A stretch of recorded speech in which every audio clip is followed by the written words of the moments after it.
Pa gremo zdaj kar naprej, v bistvu zakaj so sploh nepovratna sredstva. Jaz rečem, v bistvu vsak denar ni zastonj, se je treba v bistvu potruditi za njega. Pomembno je, da se zavedamo, v bistvu, zakaj so razpisi, zakaj Evropska unija da denar. To je naš v bistvu davkoplačevalski denar. Evropa recimo rečemo, da si želi, pač glavni cilj je, da postane brezogljična celina do leta 2050, kar pomeni, da recimo iščejo potem take projekte, ki bojo znižali CO2 oziroma bojo prispevali ciljem Evropske unije. In če pogledamo recimo to slikico, je super v bistvu vidno, da vi dejansko morate s projektom dosegati cilje Evropske unije in zaradi tega potem tudi dobite nepovratna sredstva. Začela sem v bistvu s tem slajdom samo zaradi tega, ker pri vseh razpisih, ali so to tudi povratni viri, nepovratni viri, ali je to doma ali v Bruslu, se morate vedno odgovarjati na neke cilje samega razpisnika, ki so pa v sami razpisni dokumentaciji vedno napisane. Vedno piše, kaj je namen razpisa. Če je namen razpisa doseganje, ne vem, zmanjšanje CO2, če je namen razpisa, da želijo recimo podpreti, ne vem, podjetja, da kupijo nove stroje ali pa da razvijajo nove produkte, potem dejansko pač morate vi za svojo projektno idejo odgovarjati na te njihove izzive. Čisto na kratko še to, ker to boste videli v vseh razpisih razvojno-raziskovalnih lestvica TRL, imamo v bistvu temeljne raziskave, industrijske raziskave, eksperimentalni razvoj, proizvodnja v bistvu potem za trg, kjer piše, recimo v razpisu ponovadi piše, podpiramo projekte od TRL 2 do 4. To so industrijske raziskave, v večini primerov so to bolj časih razpisi namenjeni recimo za univerze ali pa raziskovalne inštitucije, ampak so pa ostali tudi velikokrat lahko kakšni partnerji. Taki projekti so na evropski ravni sofinancirani 100%, v Sloveniji pa recimo je ponovadi višji procent, tam med 50 do 70%.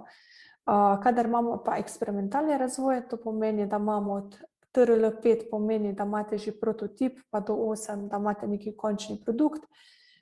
Veliko bolj so v bistvu namenjeni to podjetjem razpisi, zato ker se išče neke rešitve, ki bojo hitro po končanem sofinanciranju šle na trg.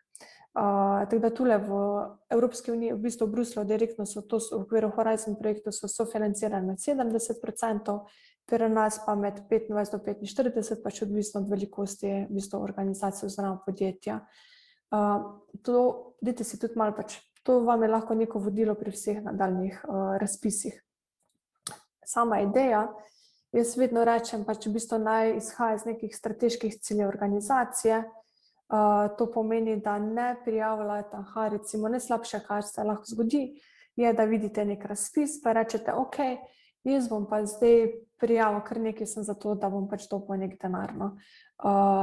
Saj ni problem napisati, pač jaz rečem papir, vse prenese marsikaj, ampak kaj pa potem v bistvu, ko pride do izvedbe? Sama izvedba takih projektov je ful težavno, poročanje je težavno, lahko pride pač večkrat do nekih težav, in zato tudi v bistvu res rečemo, dajte prijavljati projekte, ki so del v bistvu vašega nekega dolgoročnega cilja organizacije, da boste tudi na koncu imeli nekaj od tega. Zdaj v fazi same priprave dokumentacije, vedno si pogledajte to, kar sem rekla, kakšni so cilji pa nameni razpisa. Recimo, če oni želijo podpreti, primer bom zdaj povedala, enega slovenskega razpisa, želijo podpreti proizvodna podjetja, ki imajo, ne vem, med 10 do 50 zaposlenih in delajo neke inovativne recimo rešitve, je točno v bistvu cilj samega razpisa, da podprejo točno določeno v bistvu segment pač podjetje. Ne more se prijaviti potem podjetje, ki ima 9 zaposlenih ali pa 9,9. To so v bistvu ful jasna taka merila. Potem glih to, kdo je upravičen v bistvu do sredstev, pa kaj so upravičeni stroški na projektu. Kadar imamo bolj investicijske projekte, je to pač recimo nakup nekih strojev, opreme, kadar imamo pa raziskovalno-razvojne projekte, pa pomeni neke delovne ure raziskovalcev, pa zdaj tudi treba pogledati, na kak način se te delovne ure recimo obračunajo. pa recimo pomembno je tudi, ne vem, oprema je upravičen strošek ali ne, ali je zgolj amortizacija opreme, ali pa če so kakšni materialni stroški recimo upravičeni. Tako da to pač vedno piše v sami razpisni dokumentaciji, kakšne stroške upravičujejo. Potem tudi v razpisni dokumentaciji vedno, kam mora sama struktura projektne prijave, kako mora projektna prijava izgledati, pa kakšna je podporna dokumentacija. Recimo zdaj bom tudi izhajala iz enega obstoječega razpisa, imajo napisano projektna dokumentacija, recimo mora biti sestavljena iz prijavnega obrazca, določenih izjav, ki jih podpiše prijavitelj, plus nujno pa je, da naredite komunikacijski načrt. In je to kot neka recimo podporna dokumentacija, plus, ne vem, pripravite še dokument investicijske, ne vem, kako se temu že točno, DIP, ne vem, to, ko ste iz občine, boste vedeli. Recimo, ne vem, to je tudi podporna dokumentacija, ki recimo moramo pripraviti, no. Potem tudi pomembno je v bistvu, kako dati projektno prijavo, ali fizično, ali po pošti, ali elektronsko, pa če velja recimo poštni žig, ali mora biti tam dostavljeno, pa kdaj, no. Zaradi tega, ker če zamudite, pač je to konc, to ni možno potem. Zdaj pa malo jutro dal, ker sem zamudil, ampak ne, imamo deadline.